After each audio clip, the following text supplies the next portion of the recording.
Hello everyone, welcome to Study with Shubham Sir classes. କେମିତି ଅଛ? ଆଶା କରୁଛୁ ତମମାନେ ସବୁ ଭଲ ଥିବ।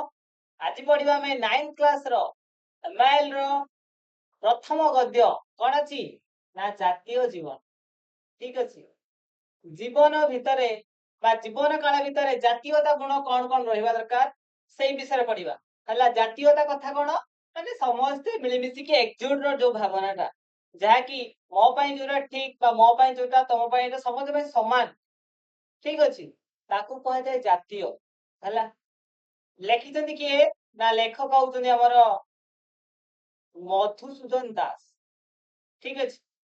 ଜାତୀୟ ଜୀବନ ଜୀବନ ଭିତରେ ଜାତୀୟତାର ଭାବନା କଣ କଣ ରହିବା କଥା କୋଉ ଜୀବନ କଣ ଆରମ୍ଭରୁ ମୃତ୍ୟୁ ପର୍ଯ୍ୟନ୍ତ ବା ଶେଷ ପର୍ଯ୍ୟନ୍ତ ସେଇ ଭାବନା କଣ କଣ ଯାହା ମଣିଷ ପଶୁ ସମସ୍ତଙ୍କ ପାଖରେ ରହିବା ଆବଶ୍ୟକ ସେଇ ବିଷୟରେ ପଢିବା। ଲେଖକ କିଏ? ମଧୁସୂଦନ ଦାସ।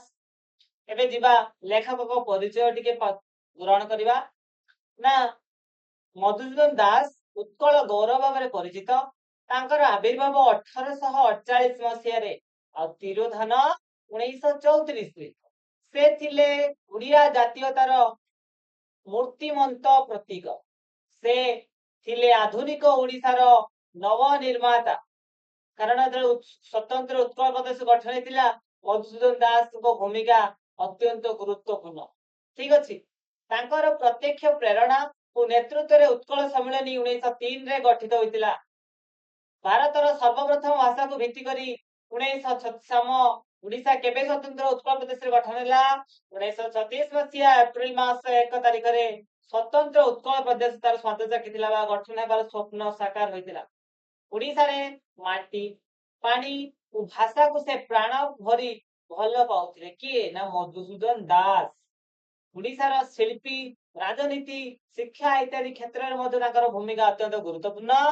ଆଇନ ବ୍ୟବସାୟ ରାଜନୀତି ଓ ସାମ୍ବାଦିକତା ପ୍ରତ୍ୟେକ କ୍ଷେତ୍ରରେ ସେ ସ୍ୱତନ୍ତ୍ର ଛାଡି ଦେଇଛନ୍ତି ତାଙ୍କର ପରିଚୟ। ମଧୁସୂଦନ ଦାସଙ୍କ ସମଗ୍ର ଜୀବନ ଓଡ଼ିଶା ପାଇଁ ଉତ୍ସର୍ଗୀକୃତ। ସ୍ୱାଭିମାନର ସହିତ କିପରି ବଞ୍ଚିବାକୁ ହୁଏ ତାହା ଓଡ଼ିଆ ମାନଙ୍କୁ ସେ ଶିଖାଇ ଦେଇ ଯାଇଛନ୍ତି। ତାଙ୍କର କର୍ମମୟ ଜୀବନରେ ସାହିତ୍ୟର ସାଧନା ସାହିତ୍ୟ କେମିତି ସାଧନା କରିବେ ନିମନ୍ତେ ସେ ଅଧିକ ସମୟ ପାଇଥିଲେ ହେଁ ନିଶ୍ଚିତ ଓଡ଼ିଆ ଜାତିକୁ ଉଦ୍ବୋଧନ ଦେବା ଉଦ୍ଦେଶ୍ୟରେ ଯେଉଁ 7 ଗୋଟି ଦେଶାତ୍ମକ କବିତା ରଚନା କରିଥିଲେ ତାହା ତାଙ୍କର ସାରସ୍ୱତ ମାନସର ଯଥାର୍ଥ ପରିଚୟ ପ୍ରଦାନ କରିଥାଏ। କାହାର? ନା ମଧୁସୂଦନ ଦାସ। ବାସ୍ ଏଇଠୁ ଯେତକ line very very very important ମନେ ରଖିବ। ତାକୁ କାହିଁକି ମନେ ରଖିବ? ନା ତମେ ଯେକୌଣସି ସରଳାର୍ଥ ଲେଖ କି ଲଙ୍କୁଶ ଲେଖ ଏଇ ବିଷୟ ତ ଏତିକି ଯଦି ତ ତମେ ଧର ମୁଁ କହିଦେଇଥିବ କଣ ଅଛି ଆଗର ଯେ ଜଳର ଜାତୀୟତା ଗୁଣ ବିଷୟରେ ଲେଖ ଆଉ କ୍ୱେଶ୍ଚନ ଅଛି ଏ ବିଷୟରେ ଶୁଣ ତ ତମେ ଆଗର କବି ପରିଚୟ ଲେଖିଲ ଏଇଟାକୁ ଲେଖିବ। ଯେକୌଣସି ଗୋଟେ କ୍ୱେଶ୍ଚନ ଆସୁ ଏଇ ବିଷୟର ଏତକ ଲେଖିବ। ଏଇ 3 ଲାଇନ୍ ଯଦି ମୁଖସ୍ଥ ରଖିଥିବ ଲେଖିଲେ କିଛି ତୁମର ଭୁଲ ହେବ ନାହିଁ। ଯାହା ତୁମର ସରଳାର୍ଥ ହଉ କି ଲଙ୍କୁଶ ହଉ। ସଂସ୍କୃତ ଜାତୀୟ ଜୀବନ ଉତ୍କଳ ସମ୍ମିଳନୀରେ ଏକ ବିଶେଷ ଅଧିବେଶନରେ ପ୍ରଦତ୍ତ ଅଭିଭାଷଣର ସଂକ୍ଷିପ୍ତ ରୂପ। ଏଇ ଯୋଉ ଜାତୀୟ ଜୀବନ ହଉଛି କଣ ନା ଉତ୍କଳ ସେ ସମୟରେ ଯୋଉ ଉତ୍କଳ ସମ୍ମିଳନୀ 1903 ମସିହାରେ ଗଠନ ହେଇଥିଲା ସେଇ ସମୟର ଏଇ ଭାଷଣର ଗୋଟେ କ୍ଷୁଦ୍ର ଅଂଶ। ସେଇ ଭାଷଣର କଣ କପି କରାହେଇକି ଏଠି ଲେଖା ଯାଇଛି। ସେଇ ଭାଷଣରେ କଣ ଉଦ୍ଭାସିତ ହୋଇଥିଲେ ବା ଦେଇଥିଲେ? ଜାତୀୟ ଜୀବନ ଏବଂ ମାନବର ବ୍ୟକ୍ତିଗତ ଜୀବନ ମଧ୍ୟରେ ରହିଥିବା ସମ୍ପର୍କର ନିରୂପଣ ଜାତୀୟ ଜୀବନର ସ୍ୱରୂପ ଓ ପରାଧୀନ ଉତ୍କଳୀୟ ମାନଙ୍କୁ ଜାତୀୟତାର ସ୍ରୋତରେ ସାମିଲ ହେବା ନିମିତ୍ତେ ଏଥିରେ ଉଦ୍ବୋଧନ ଦିଆଯାଇଛି। ତାମାନେ ଯେ ସମସ୍ତ ଉତ୍କଳବାସୀଙ୍କୁ ଏକଜୁଟ କରିବାର ଭାବନା କିଏ? ମଧୁସୂଦନ ଦାସ ଯୋଗାଇ ଦେଇଛନ୍ତି ଏଇ ବକ୍ତବ୍ୟ ମାଧ୍ୟମରେ। ଚାଲ ସେ ବକ୍ତବ୍ୟଟାକୁ ଆରମ୍ଭ କରିବା। ଆରମ୍ଭ ହେଇ ଦେଖ ଭାଷଣ ଗୋଟେ ଆଉ ତମେ ଯେମିତି କୋଉ ଭାଷଣ ସମ୍ମାନୀୟ ସଭାପତି ମହୋଦୟ ଏଟସେଟ୍ରା ଏଟସେଟ୍ରା ଏଟସେଟ୍ରା କୁହ କି ନାଇଁ ଠିକ ସେଇଭଳିଆ ସେତେବେଳେ ସମୟରେ ଉତ୍କଳ ସମ୍ମିଳନୀରେ ସମସ୍ତ ଉତ୍କଳବାସୀଙ୍କୁ ଉଦ୍ଭାସିତ କରି ଏକତ୍ରିତ କରିବା ଦିଗରେ ଯେଉଁ ଭାଷଣ ଦିଆଯାଇଥିଲା ସେଇ ଭାଷଣର ଛୋଟିଆ ଅଂଶ ଆଜି ଆମେ କଣ ଶୁଣିବା। ଆମ୍ଭ ମାନଙ୍କର ଜାତୀୟ ଜୀବନ ଅଛି କି? Question mark. ଜାତୀୟ ଜୀବନ ଅର୍ଥ କଣ? ମୁଁ ଯୋଉଭଳି ଜିଉଛି ତମମାନେ ବି ସେଭଳି ଜିଉଥିବ ସମସ୍ତଙ୍କ ଭାବରେ ଭାବନା ସମାନ। ଚିନ୍ତାଧାରା ସମାନ ସେଇ ଭାବନାଟା କଣ ଜାତୀୟ ଜୀବନ ଅଛି କି ଯଦି ଅଛି ତାହା କଣ ସେଇଟା ପଢିବା ନା ଜାତି ଜାତି ମଧ୍ୟରେ ଭାବ ହେବା ନିମନ୍ତେ ଜାତୀୟ ଜୀବନ ଆବଶ୍ୟକ କାରଣ ସେତେବେଳେ ସମୟରେ ଯୋଉ କଣ ବ୍ରାହ୍ମଣ କ୍ଷତ୍ରିୟ ବୈଶ୍ୟ ଶୂଦ୍ର ଏଇ ଯୋଉ 4 ଜାତି ତାଙ୍କ ଯିଏ ସବୁଠୁ ଶୂଦ୍ର ତଳେ ଅଛି ତାକୁ ସବୁଠୁ କଣ ନ୍ୟୁନତମ ମାନୁଥିଲେ ଶୁଣା କରୁଥିଲେ ଛୁଆଁ ଅଛୁଆଁର ଭେଦଭାବ ଥିଲା ସେଇ ଭେଦଭାବ ଯେଉଁ ଦିନ କଣ ଭାଙ୍ଗିଯିବ ତାହା ଜାତୀୟ ଜୀବନରେ ପରିଣତ ହବ ସେଇ କଥା କହୁଛନ୍ତି ଆମ ମାନଙ୍କ ମଧ୍ୟରେ ଯେଉଁ ଜୀବନ ପରିଲକ୍ଷିତ ହୁଏ ତାହା ବ୍ୟକ୍ତିଗତ ଜୀବନ ନିଜ ପାଇଁ ହଁ ମୁଁ ଆଜି ଖାଇଛି ମୋ ପାଇଁ ଯଦି ଅନ୍ୟ ପାଖ ଆଖରେ କେହି ଯଦି କଣ ନ ଖାଇ ଉପାସ ରହୁଛି ତ ଆମେ ଜାଣିପାରୁନାହାନ୍ତି ତାହେଲେ କଣ ଏଟା କୁହାଯାଉଛି ତାହେଲେ ବ୍ୟକ୍ତିଗତ ଜୀବନ ନିଜେ ଖାଅ ନିଜେ ବଞ୍ଚ ନିଜେ ବଞ୍ଚିଲେ ବାପର ନା ଯୋଉ ଡାଇଲଗ ସେଇଭଳିଆ ସେଟା ହେଲା ବ୍ୟକ୍ତିଗତ ଜୀବନ ସେଟା ଜାତୀୟ ଜୀବନ ନୁହଁ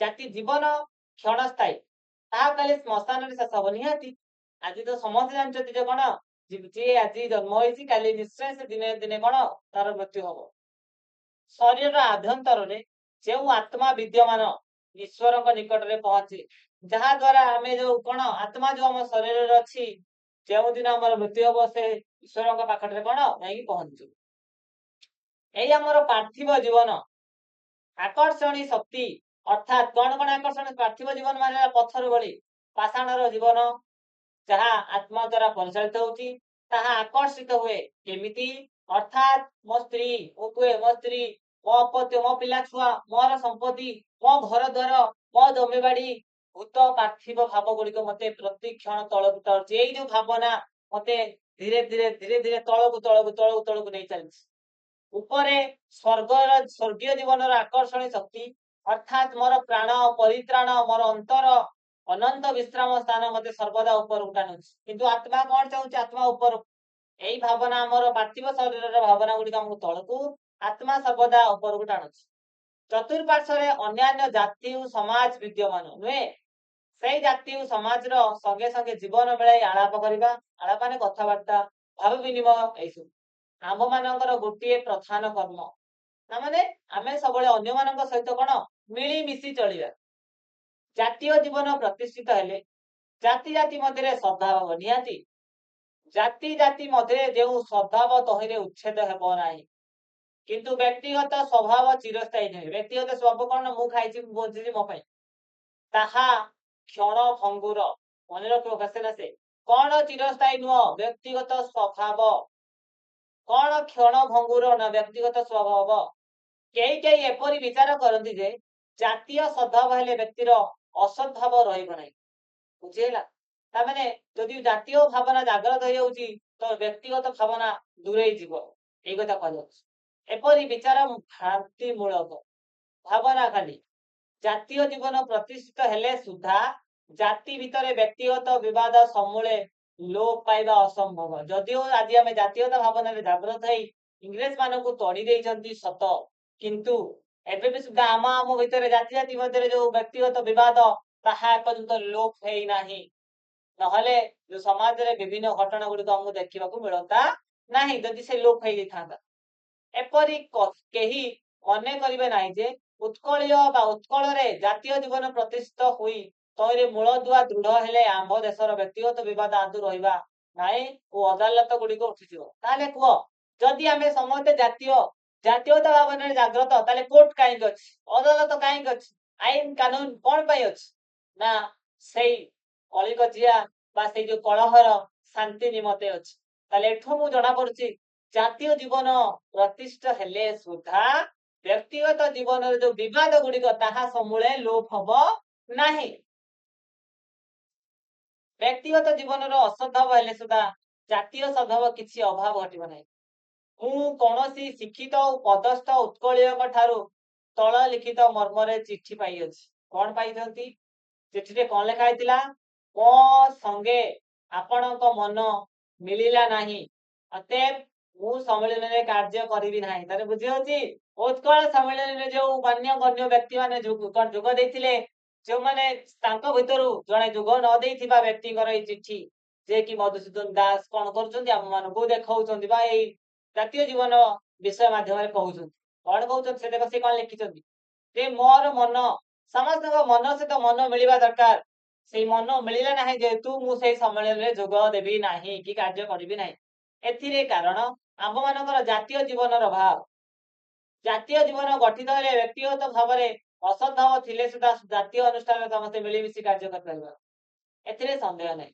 एठारे आपण को गोटे उदाहरण देवा इच्छा हो कौन इच्छा हो उदाहरण ना प्रथमे आकाश रु क्षुद्र जलबिंदु पृथ्वी ऊपर पड़े ठीक अच्छे वर्षा हेले क्षुद्र जलबिंदु ऊपर पड़े पृथ्वी ऊपर पड़े तत्पर जलबिंदु गुड़िक एकत्र गोटे जलधारा तल को बही जाए ना नुह देखी वर्षा बेले कौन नदी बेले बही वर्षा हुए कि प्रथम वर्षा कौन हुए बुंदा आकार पड़े से बुंदा कौन एकजुट होगी मिलमिशि गोटे नदी आकार बही जाए से कथा कह जाए केते गुड़िए जलधारा मिसी गोटे नाल परिणत हुए यहीपरि केते गुड़िए नाल मिसी नदी रे आउ शेष तल को बही जाए और शेष समुद्र जाई विलीन हुए समुद्र जाए पड़े कौन बुझीगला उदाहरण टा प्रथम जलबिंदु केते गुड़िक जलधारा नाला सदृश जलस्रोत नाला सदृश जलस्रोत नदी नदी नदी धीरे धीरे जाए कौटी पड़ला समुद्र अर्थात आपण माने देखंतु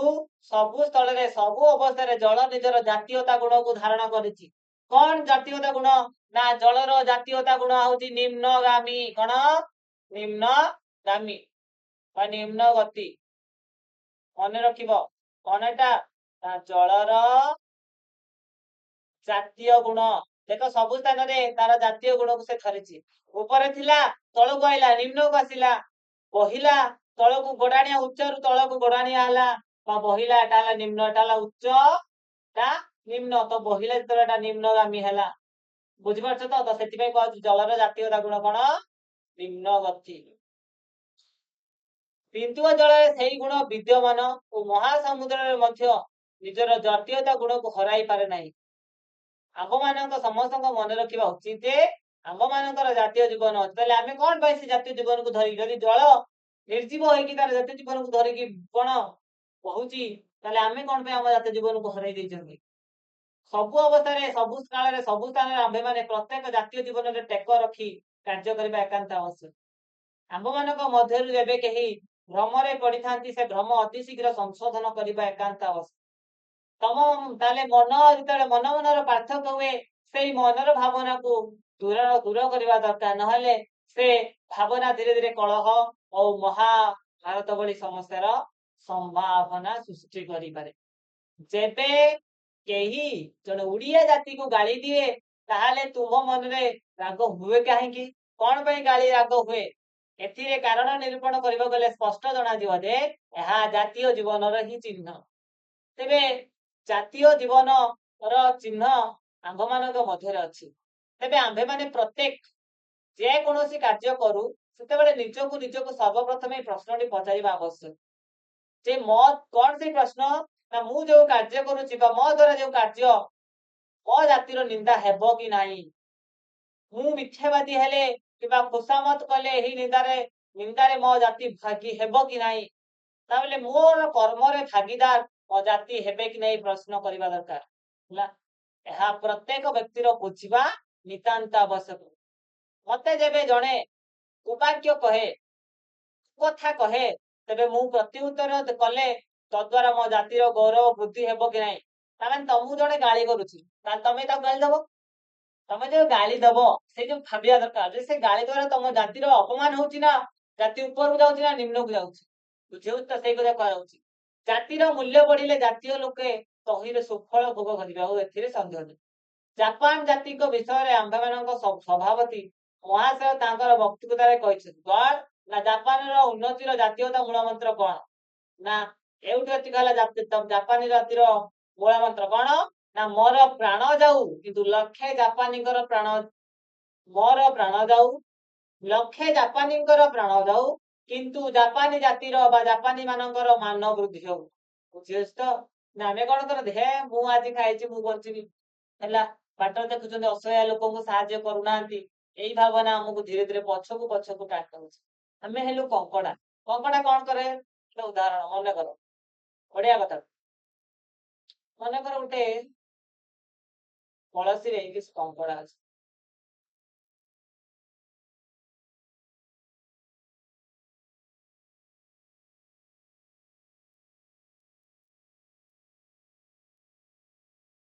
कौन अछंती कंकड़ा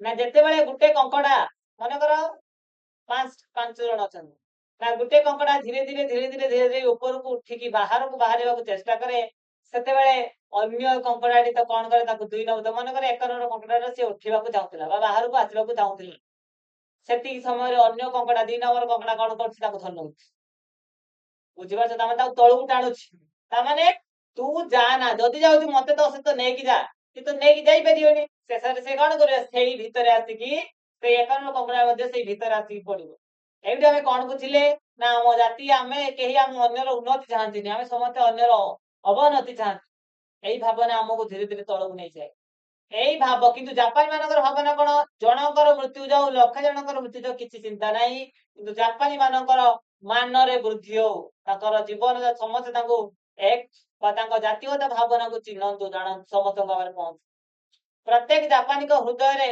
मृत्यु करूछि एई भाव जुग आज जापानी जाति पृथ्वी रो सर्वत्र प्रसिद्ध होछन एन गोटे कहानी कहते मु दिने मरिबी मु आज मले मो जातिर मान वृद्धि हब पूर्व पुरुष मानकर मान वृद्धि हब मोर संतान संतानी मानकर मान बढ़िबो एई भावापन्न लोक को नै जापान जाति गठित जातिर मान वृद्धि संगे संगे जगतर चक्षुरे से जातिर मूल्य बढ़ुअ सेथिरे कोनोसी संदेह नाही उदाहरण स्वरूप देखिबा गले देखंतु जे जापानी जाति टंका करज नेबाकू विज्ञापन देला मात्रे समस्त सभ्य जाति ताकू टंका देबा प्रस्तुत एथिरे कारण जगतर चक्षुरे जापान जातिर मूल्य बढ़ुछि किंतु जते बेले हमें असहाय लोक को देखुछन हमें ताकू सहाय्य करना पळे आछन जते बेले पर्यंत व्यक्तिगत जीवन को जाति निमंते बलि देबाकू शिखि नांती सेते बेले पर्यंत हम जातीय जीवन गठित होई नै बोली हमें जानिबा खबर ओ सेते बेले जाय जातीय जीवन रो मूल्य लोक माने जानि नांती बोली कहबा खबर न जदि हमर जातीय जीवन आगरु आग्रह जागृत होई थांता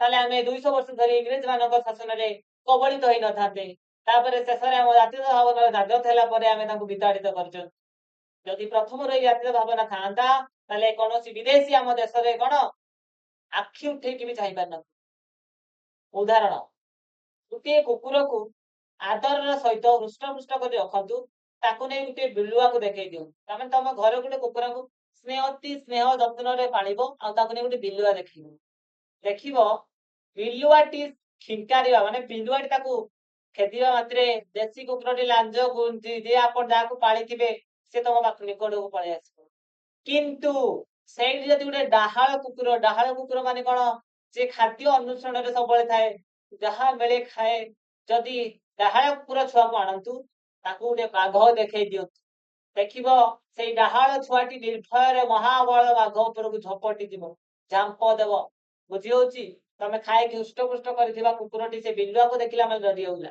किंतु ये डाहाळ कुकुर जे खाइबा जे खाद्यर महत्व जानिची से तार से निज जातिर टेक रखिया पई से कोन करूची ना से बाघ को मध्य लड़िया पई पछु नै जेबे से डाहाळ कुकुर छुआटी कथा कहि बाप थांता तार तार असीम साहसिकतार कार्य कारण आपण मानु पचारले ताको एही परे जवाब दियंता कोन जवाब दियंता कि महाबळ सेई डाहाळ कुकुरटी ना मु जाने जे महाबळ बाघ को आक्रमण करबा को मु सेई बाघ हातरे मरी विके डाहाळ कुकुर किंतु मो जातिर गुण साहसिकता मु साहस देखै भीरुता देखै भी नाही साहसर सहित सामना रे करबी शत्रु जते बड़ एई भावना रे डाहाळ कुकुर कोन करे ना बाघ निकट को झांप दिए मु मोर जीवन प्रति माया रखी बाघ निकट को न गले मो जातिर मान मूल्य कमी जीवो मु मरे पछके किंतु डाहाळ कुकुरर दाम मोर साहसिकता द्वारा बढ़िबो एथिरे संदेह नाही ठीक अछि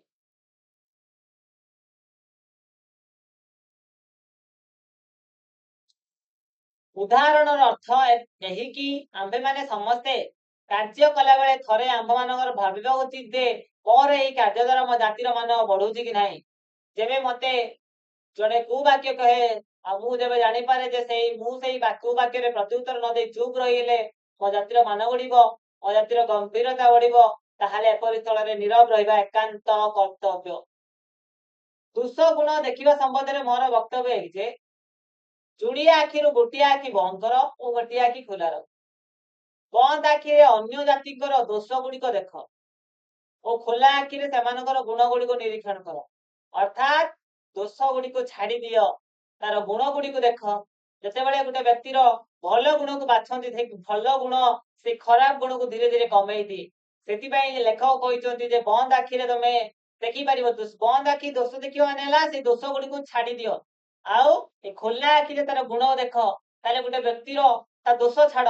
ଚୋରକୁ ଯେମିତି କୁହାଯାଏ, ଚୋର କଣ କରେ, ତାର କାମ ଚୋରି କରିବ, ସେଥିପାଇଁ କୁହାଯାଏ ଚୋରକୁ ନିନ୍ଦା କରନି, ଚୋରିକୁ ନିନ୍ଦା କର, ବା ଚୋର ବୃତ୍ତିକୁ ନିନ୍ଦା କର, ଚୋରକୁ ନିନ୍ଦା କର ନାହିଁ। ହେଲା, ସେଥିପାଇଁ ଖୋଲା ଆଖିରେ ଗୁଣ ଦେଖିବାକୁ କହିଛନ୍ତି, କାରଣ ତାକୁ ଦେଖାଯିବା ଦରକାର ଆମକୁ। ଆଉ ବନ୍ଦ ଆଖିରେ ଦୋଷ ଦେଖିବାକୁ କହିଛନ୍ତି, ଆମେ ତା ଦୋଷକୁ ନଜର ଅନ୍ଦାଜ କରିଯିବା ବା ଛାଡିଦିଅ, ଭୁଲିଯିବା। ଶିକ୍ଷା କର, ସେଇ ଗୁଣ ଗୁଡିକୁ ଶିକ୍ଷା କର ଖୋଲା ଆଖିରେ। ସବୁ ବ୍ୟକ୍ତି ସବୁ ଜାତିଙ୍କ ଠାରେ ଅନୁକରଣ କରିବା ଯୋଗ୍ୟ ହଉଛି ଅନେକ ଗୁଡିଏ ଗୁଣ। ସୂର୍ଯ୍ୟ ନିର୍ବିକାର ଭାବରେ ସମସ୍ତଙ୍କ ଠାରେ କିରଣ ବିତରଣ କରୁଛନ୍ତି। ନିହାତି ସୂର୍ଯ୍ୟ କହୁଛି କି ଇଏ ଗୋଳା ଗୁରା ତାକୁ ଦେବି କିରଣ, ଯିଏ କଳା ତାକୁ ଦେବି ନାହିଁ। ନା ସୂର୍ଯ୍ୟ କହୁଛି ସମୁଦ୍ର ପାଣିରେ ଲୁଣ, ସମୁଦ୍ର ଲୁଣି ପାଣିରେ, ମିଶ୍ରି ସର୍ବତରେ, ନର୍ଦ୍ଦମା ସବୁଥିରେ ତାଙ୍କ କିରଣ ପଡୁଛି। ନା କୋଉଠି ପଡୁଛି କୋଉଠି ପଡୁନି, ସବୁଥିରେ ତାଙ୍କ କିରଣ ପଡୁଛି। କିନ୍ତୁ ସୂର୍ଯ୍ୟର ଗୁଣ କଣ, ସେ ଦୋଷ ଛାଡି ଗୁଣକୁ ଗ୍ରହଣ କରିବେ। କିନ୍ତୁ ଆପଣ ମାନେ ଦେଖନ୍ତୁ ସୂର୍ଯ୍ୟଙ୍କର କିରଣ ବିଶୁଦ୍ଧ ଜଳ ତକ ଟାଣି ନିଏ। ହେଲା, ଯାହା ଅପରିଷ୍କାର ତାକୁ ତଳେ ପକାଏ, ଶୁଦ୍ଧ ଜଳକୁ ସେ କଣ, ବିଶୁଦ୍ଧ ଜଳକୁ ସେ କଣ ନେଇଯାଏ, ଟାଣି ନେଇଯାଏ। ସେଇ ଗୁଡିକ ପୁନର୍ବାର ପୃଥିବୀରେ ସେ ସେଚନ କରେ, ପୁଣି ତାକୁ ବର୍ଷା ଆକାରରେ ଫେରେଇ ଦିଏ। ନା ତମେ ଦେଖିବ ବର୍ଷା ହେଲା ବେଳେ ଏଟା ନାଳ ପାଣି, ଏଟା ନର୍ଦ୍ଦମା ପାଣି, ଏଗୁଡା ଅଲଗା ଅଲଗା ହୁଏ ନା, ସବୁ ମିଶି ଯାଇଥାନ୍ତି, ପବିତ୍ର ଜଳରେ ସେ ପରିଣତ ହେଇକି ଆମ ଧରାପୃଷ୍ଠକୁ ଫେରିଆସେ। ଏଥିରୁ ଆମେ ମାନେ ମହାନ ଶିକ୍ଷା ପାଉଛେ ସୂର୍ଯ୍ୟଙ୍କ ଠାରୁ। ସୂର୍ଯ୍ୟ ସକଳ ଶକ୍ତିର ଆଧାର, ସେ ସବୁଠାରେ ଦୂଷତକ ତ୍ୟାଗ କରି ସେଗୁଡିକୁ ଗୁଣ ଗୁଡିକୁ ଗ୍ରହଣ କର। ପରିଶେଷରେ ସମ୍ବୋଧନ ମୋର ବକ୍ତବ୍ୟ କି ଯେ ଉତ୍କଳ ଜନନୀ ମାନେ ଆମ ଓଡିଶା ହଉଛି ଭାରତ ଜନନୀ, ତାମାନେ ଭାରତର ବିଚ୍ଛିନ୍ନ ନୁହଁ। ସେ ଭାରତ ଜନନୀଙ୍କର ସପତ୍ନୀ ବା କିମ୍ବା ଶତ୍ରୁ ନୁହନ୍ତି। ସେ କେବଳ ଉତ୍କଳ ନୁହଁ, ଅନ୍ୟ ରାଜ୍ୟ ମାନେ ଅଙ୍ଗ ବଙ୍ଗ କଳିଙ୍ଗ ସବୁ ସେତେବେଳେ ସମୟର ଭାରତ ଜନନୀଙ୍କର ଏଇ 5-6 ପୁତ୍ର, ଆଉ ସେଇ ଭାରତ ଜନନୀର ପୁତ୍ର ମଧ୍ୟ ଉତ୍କଳ, ଉତ୍କଳ ମାତା ବା 5-6ଟି ତାର ଶିଶୁ। ଭିନ୍ନ ଭିନ୍ନ ଶିଶୁକୁ ଭିନ୍ନ ଭିନ୍ନ ପ୍ରକାରର ପରିଚର୍ଯ୍ୟା ଆବଶ୍ୟକ। କଣ ବୁଝିହେଲା ନା, ଓଡିଶା ହଉଛି ଭାରତର ଏକ ଅବିଚ୍ଛେଦ୍ୟ ଅଙ୍ଗ। ଯେମିତି ସେତେବେଳେ ସମୟରେ କଣ ଥିଲା, ଅଙ୍ଗ ବଙ୍ଗ କଳିଙ୍ଗ, ତାମାନେ ଏବେ ସିନା 30ଟା ଜିଲ୍ଲା ହେଇଗଲେ, ରାଜ୍ୟ ହେଇଗଲେ, ସରି 28ଟା ରାଜ୍ୟ ହେଇଗଲାଣି, କିନ୍ତୁ ସେତେବେଳେ ସମୟରେ ଯୋଉ ଭାଗ ହେଇଥିଲା, ସେତେବେଳେ ସମୟରେ ଯୋଉ ଅଙ୍ଗ ବଙ୍ଗ କଳିଙ୍ଗ, ସେଇ ଅନୁସାରେ ଦେଖାଯାଏ ତାହେଲେ ଭାରତର 6ଗୋଟି ବା ଶିଶୁ ସନ୍ତାନ ବା 6ଗୋଟି ଶିଶୁ ହଉଛି ଏଇମାନେ ଅଙ୍ଗ ବଙ୍ଗ କଳିଙ୍ଗ, ତା ଭିତରେ ଓଡିଶା ବି ମଧ୍ୟ ଅଛି। ଜନନୀ କେଉଁ ଶିଶୁକୁ ତାର କୋଳରେ ବା କୁଢରେ ପୁରାଇ ମଧୁମେହ ସ୍ନେହ ଚକ୍ଷୁରେ ସ୍ତନ୍ୟପାନ କରାଉଛନ୍ତି, କେଉଁ ଶିଶୁକୁ ଦୁଷ୍ଟ ଚରିତ୍ରକୁ ଦମନ କରିବା ପାଇଁ ବ୍ୟତ୍ରାଘାତ କରୁଛନ୍ତି। ଯେତେବେଳେ ତୁମେ ଦେଖିଥିବ, ଆମେ ଛୋଟବେଳେ କଣ, ଯଦି ଭଲ କାମ କରୁଛନ୍ତି ତ ମା ଆମକୁ ଆଦର କରନ୍ତି, ଯେତେବେଳେ ଭୁଲ କାମ କରନ୍ତି ଆମକୁ ବାଢାନ୍ତି, କାହିଁକି, ଆମର ସେ ଭୁଲକୁ ସୁଧାରିବା ପାଇଁ। ସେଇ କଥା କୁହାଯାଉଛି। କେଉଁ ଶିଶୁଙ୍କ ନିକଟରେ ବସାଇ ତାର ଠାରୁ ପରାମର୍ଶ ଗ୍ରହଣ କରୁଛନ୍ତି। ଯଦି କେହି ଜ୍ଞାନୀ ଥାଏ ତାକୁ ସବୁ କଥା ପଚାରୁଛନ୍ତି, ଅର୍ଥାତ୍ ଶିଶୁର ବିଭିନ୍ନ ଅବସ୍ଥାରେ ଜନନୀ ବିଭିନ୍ନ ରୂପ ଧାରଣ କରି ଦଣ୍ଡାୟମାନ ହେଉଛନ୍ତି। ଯେଉଁ ମଧୁମୟୀ ମୂର୍ତ୍ତିରେ ଜନନୀ ଶିଶୁକୁ ସ୍ତନ୍ୟପାନ କରାନ୍ତି, ଉତ୍କଳ ଜନନୀ ଆଜି ସେଇ ସ୍ନେହମୟୀ ମୂର୍ତ୍ତିରେ ଆମ୍ଭମାନଙ୍କ ସମ୍ମୁଖରେ ସମ୍ମିଳନୀରେ ମଣ୍ଡପରେ ଉପସ୍ଥିତ ହେଉଛନ୍ତି। ଏଇ ମୂର୍ତ୍ତି ଭାରତ ମାତାଙ୍କର ଗୋଟିଏ ମୂର୍ତ୍ତି ବିଶେଷ। ଏଇ ରୂପଟି ଭାରତ ମାତାଙ୍କର ଗୋଟିଏ ଅବତାର। ଏପରି ସ୍ଥଳେ ଉତ୍କଳ ଭାରତ ମାତାଙ୍କର ସପତ୍ନୀ ନୁହନ୍ତି। ବୁଝିହେଲା, ସପତ୍ନୀ ଭାରତ ମାତାଙ୍କର ସପତ୍ନୀ ନୁହନ୍ତି। ସଇଲା, ତାମାନେ ଭାରତ ମାତାର କିଛିଟା ଶିଷ୍ୟ ଭାବରେ ଉତ୍କଳ ପରିଚିତ। ତ ଆଜି ପାଇଁ ରହିଲା ଏତିକି, ଧନ୍ୟବାଦ। ନେକ୍ସଟ କ୍ଲାସରେ, ପରବର୍ତ୍ତୀ କ୍ଲାସରେ ଆମର ଦେଖା ହବ। Thank you. ଗଲା ପୂର୍ବରୁ ତମେ କଣ କରିବ, ଲାଇକ୍ କମେଣ୍ଟ, ତମେ ଲାଇକ୍ କରୁନ, କମେଣ୍ଟ କର। ହେଲା, ଲାଇକ୍ କମେଣ୍ଟ ସେୟାର କରିବ, ଆଉ ତମର ସାଙ୍ଗମାନଙ୍କୁ ପଠେଇକି ତାକୁ ସବସ୍କ୍ରାଇବ କରିବା ପାଇଁ କହିବ। ଠିକ ଅଛି, ଆଜି ପାଇଁ ରହିଲି, ଧନ୍ୟବାଦ। ପରବର୍ତ୍ତୀ କ୍ଲାସରେ ଦେଖା ହବ। ଜୟ ଜଗନ୍ନାଥ।